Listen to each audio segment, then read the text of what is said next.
You land the client, they say yes, you're excited, so you send a quick confirmation email, get started on the work, and figure the paperwork can wait.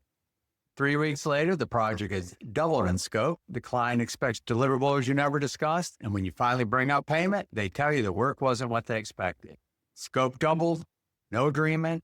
I've heard this story from experienced professionals more times than I can count. People with 30 years of expertise who got burned on their first consulting engagement, not because they lack skill, because they skipped the one document that separates a credible consulting practice from an expensive lesson. One document changes this. Here's what I know at 63 years old after 40 years as a CPA and a CFO. Professional clients expect professional documentation, and the ones who resist it, they're showing you exactly who they are. Believe them early, and believe me, I've seen it far too many times. Welcome to Retirepreneur, where professionals 55 plus turn decades of expertise into income without risking what they've built. I'm Curt Roese, CPA and former CFO, and I'm building this alongside you. And if you're an experienced professional looking to turn your expertise into income, subscribe below so you don't miss a new video every week. Before we get into it, I bring a CPA and CFO lens to everything we cover here, but your situation is unique. Take what's useful, run your own numbers, and work with a qualified legal or financial professional on the decisions that matter most. So here's what we're covering. 5 sections that belong in every consulting agreement. The most common mistakes that leave experienced consultants exposed, and the one early signal that tells you a client is going to be a problem before the work even starts. Let's go. Your consulting agreement does not need to be 10 pages of legal jargon, but it does need 5 sections written in plain English, specific enough that nobody can claim they didn't understand when they read it. Section 1 is scope and deliverables. This is the most important part in the entire document. Be specific to the point where it feels uncomfortable. Not provide financial consulting services. That phrase has caused more disputes than any other 4 words in independent consulting. Instead, conduct a 3-month cash flow analysis covering Q4 2025 through Q1 2026. Deliver written recommendations for improving working capital efficiency, and provide one 90-minute presentation to the leadership team. Does not include implementation support or ongoing monitoring. The last line, which you are not providing, prevents more problems than everything else on the page combined.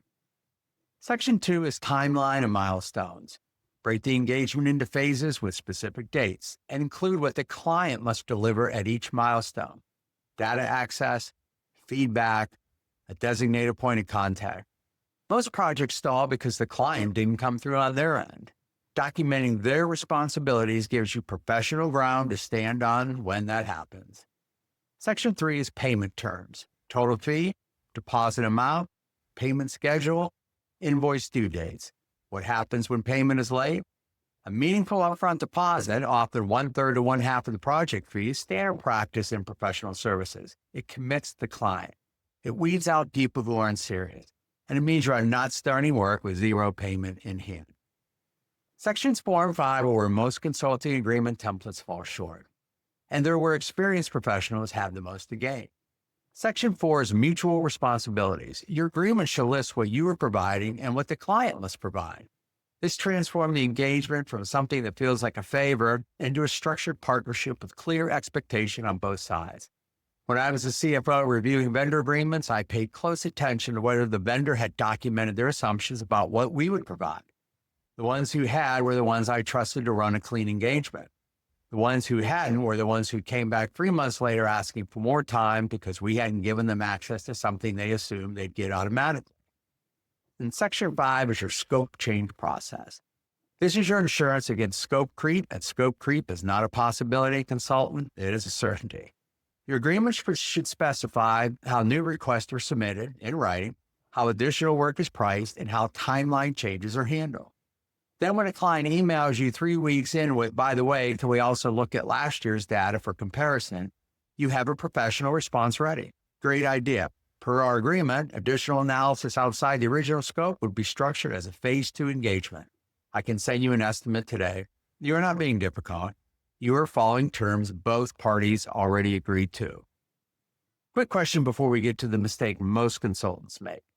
Which of these describes where you are right now? Option 1, I don't have a consulting agreement yet, and I've been winging. Option 2, I have something, but it's informal, and I know it needs work. Option 3, I have a solid agreement in place, and I'm looking to tighten it up. Drop it in the comments. I read them all, and your answer helps someone else watching this.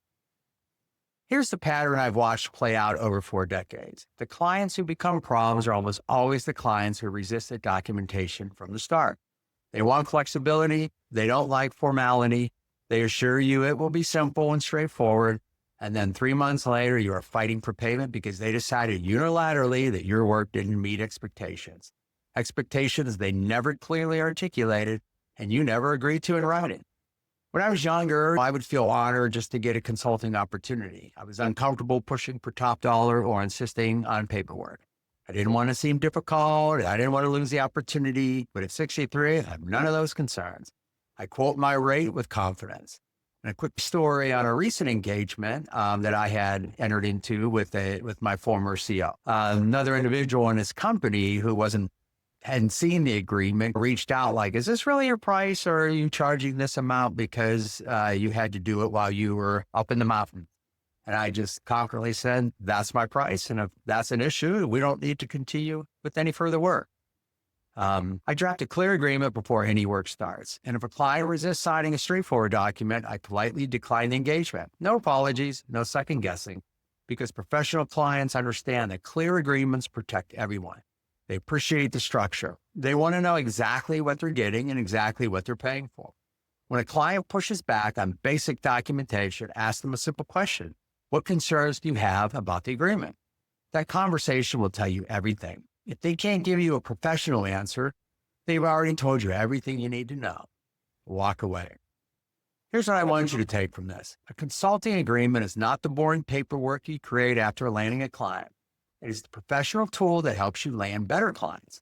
It signals to the market and to yourself that you are running a real practice with real standards.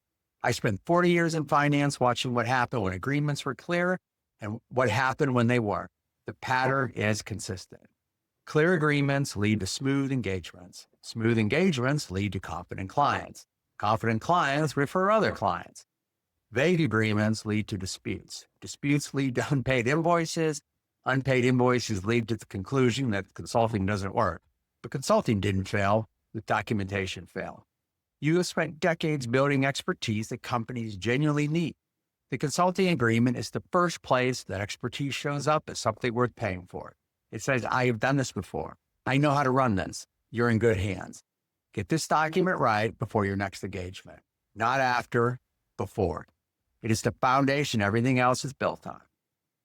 Before I close, here's where you can stay connected. Subscribe to Retirepreneur for a new video every week and get my free expertise monetization blueprint at retirepreneur.com/subscribe. Keep building.